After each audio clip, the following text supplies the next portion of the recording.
Hey guys, Andy here. Now I'm going to start this video by saying a massive thank you to Mine, who once again he's basically bought a new phone but sent it to me first to review. So I really do appreciate it, thank you very much. And I have with me the Elephone S8. Now, I don't think I've used an Elephone before. This was, well, right now it's about £173 on Aliexpress. The price is going to vary. You could get stung with import tax. I didn't on this one, thankfully. It's when I picked it up this morning. There was no request for monies. And as we open it up, well, that's interesting. It's got, what's going on there? Like barriers around the, oh, it's a plastic tray. So we'll come to the phone in a second. Let's just check what's in the box. So I guess here we have the instructions, a SIM ejector. That's interesting. It's a plastic handled SIM ejector. Oh, there's a case as well. We'll come to that shortly. We've got more boxes, which I guess are going to be things like the chargers, and cables and all that kind of thing. So that's the charging brick. That's a European one, but I think that's going to be fine. It feels quite solid actually, it does feel good quality. I wouldn't imagine I'll be needing it. I don't actually know yet if it's USB. Oh, it's USB Type C. Oh, and there is a dongle look, and there is a USB Type C charging cable. And that's quite a big box for a dongle and a cable. They're probably smaller than the charging brick. Anyway. Pop them back in, let's pop that aside. Let's take a look at the S8. I like the branding. So it feels a reasonable weight. Let's go ahead and, ooh, that's quite sticky. Oh, so I think there's a pre-applied screen protector, and it's been pre-applied with a nice bit of grit underneath it. I'll have a go at getting that out later without scratching anything. So as you can see by the instructions on the side there, volume and power. The power button, oh, it's textured, that's quite nice. Ooh, give you the shivers. It's kind of, can you hear that? It's proper sanding paper type thing. And then the volume rocker just above. Again, I wanted to see if I can get the, it's pretty well stuck on, that is.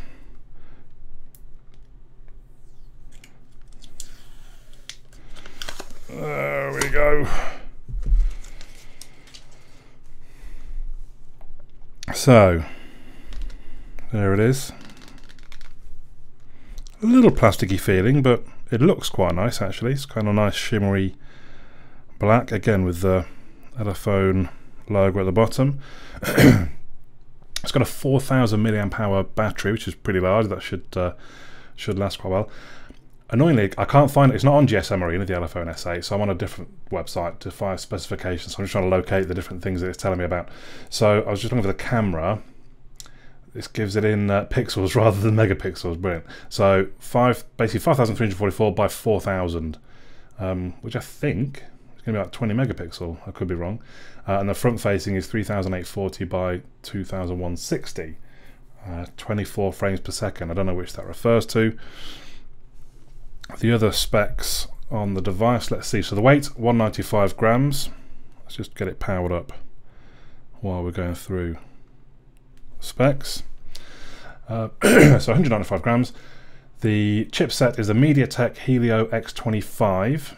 The CPU is, oh goodness, so 2 times 2.5 gigahertz ARM Cortex A72, 4 times 2 gigahertz ARM Cortex A53, and 4 times 1.4 gigahertz Cortex A53. So that's actually 10 cores by my counting. And it might be those 4 by 1.4 are the ones that are used like in the downtime, so to speak, to save battery. The GPU is an ARM Mali T880 MP4 running at 850 megahertz with 4 cores. It's got 4 gig of RAM, 64 gig of storage. The display is a 6-inch IPS. It's basically 2K, so 1440 by 2560, 24 bits. I've mentioned the battery. Apparently it's running Android 7.1.1. It takes a nano SIM, and it takes a USB Type-C, which I'm very pleased with. I mean, all phones really these days should take USB Type-C. There's a little mic at the top by the looks of it for noise cancelling. We've mentioned the camera. There's flash there. Looks like the SIM tray there. It does feel sort of actually a nicely well-made device. Now, the first thing you might notice is the kind of edge-to-edge screen. So there is a bit of bezel along the top, but really not much, and down each side. So I think at this point, what I'll do, I'll get myself all logged in and set up, get a couple of bits installed, and we'll come back and take a first look at how it performs. So we're back. There was some bad news on the screen protector front. I got the grits bit out of the way, but it just wouldn't go back on nicely. There was bubbles everywhere. I think it was quite a cheap screen protector, if I'm honest. So I've just taken it off and apologised to mine. He says he's got others, so we're okay. I've set up the fingerprint sensor. Seems okay. I mean, you could say it's a little slow, but seems to be alright. Seems to be accurate enough. Then there's a few other points that you kind of notice, well, you might have noticed in the first part of the video, and we're wondering, oh, what's going on there? The one of them being the front-facing camera is actually in the bottom right. So obviously, there's no space up there for a front-facing camera. The alternative being a notch. Some people really have things against a notch. I don't know quite why. They seem very, I don't know. Oh, bloody notch! Blah, blah, I don't want anything with the notch. Well, it's giving you extra screen space. I think they think it's taking screen space away, but it's not. It's giving you ears basically on your phone. Not anyway. So that's the other option, would be a notch with the camera in, but it's down the bottom. So let's go to the camera now to have a look. And I guess there it is. So we turn it around now. Oh, please turn the phone. Right. So yeah, it's telling you. This is what I was thinking you'd have to do. Turn the phone to make the front go to the top of the shoot. So you're basically saying to do that. And turn it all the way upside down. Hello. And we take a quick picture of me and the camera. Seemed quick enough. I've lost the road. There it is. We'll rotate back to the rear-facing camera. Seems a little. Is it me that seems a little bit laggy? It's got kind of. I mean, we are running Nougat, but that. Is it me or does that camera look to be from, like, I don't know, 4 years ago? Anyway, so let's take a little picture of Deadpool. Right, wants to use the flash. I don't really want the flash. There we are. Flash off. Let's try him again. That seemed quick enough. And looks a reasonable image. Right, now this is where we perhaps come across the next thing that made me scratch my head a little bit. Where's the back button?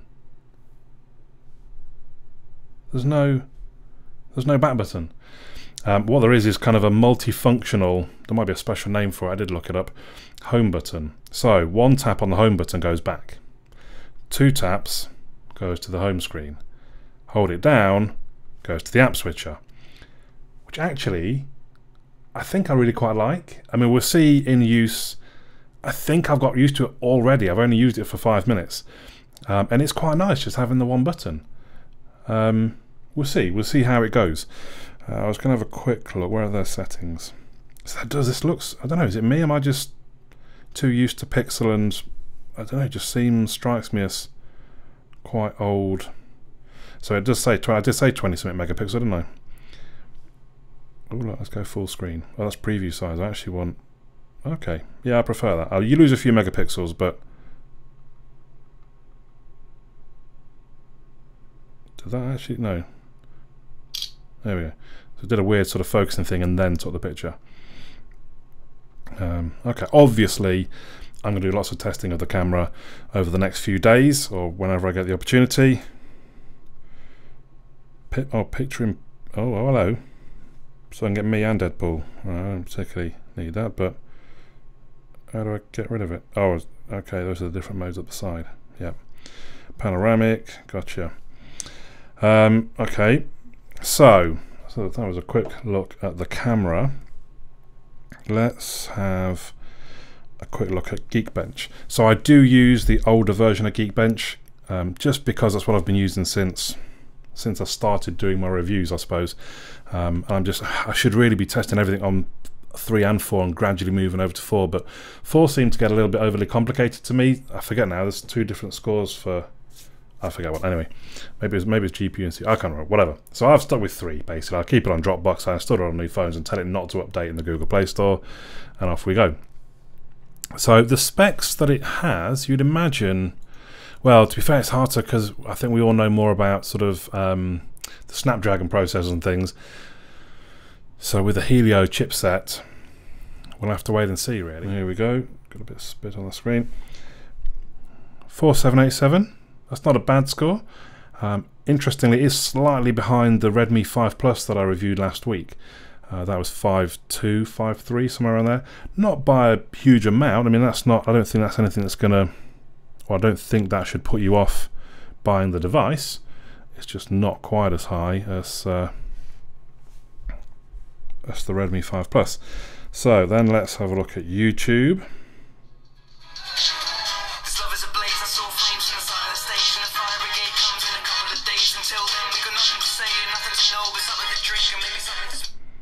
So I think generally that looks a really good screen. The colours are quite sort of nice and bright. There's good sort of pop in the blue, good contrast. I think in the darker bits they look it looks a little bit grey. I guess that's because it's LCD. I'm sure I said it was LCD, didn't I, earlier? I've lost it now. IPS, well, it's IPS it says, which I'm fairly sure IPS LCD. Someone correct me if I'm wrong. So they don't sometimes cope with the darks quite as well as like an OLED screen.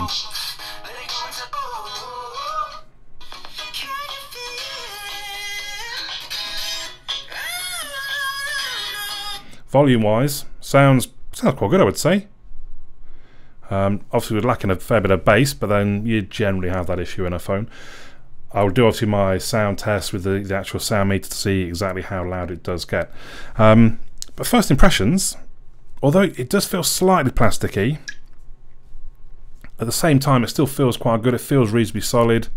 I wouldn't be too worried. You know, it feels well made. The fingerprint sensor, while not the quickest, seems to be reliable. I don't think I've had it fail on me once. The screen, I think the screen looks really nice. I do like, I almost wonder if they should have curved the corners slightly to match. Which video did I say? I think it was one of the Windows Phone reviews I did. Windows fanboys are very defensive. I think I said that in one of the Windows Phone reviews, saying, I don't, you know, it'd be nice if it's a nice rounded corners, but there's a square. And they went, they didn't like it at all. They didn't like it.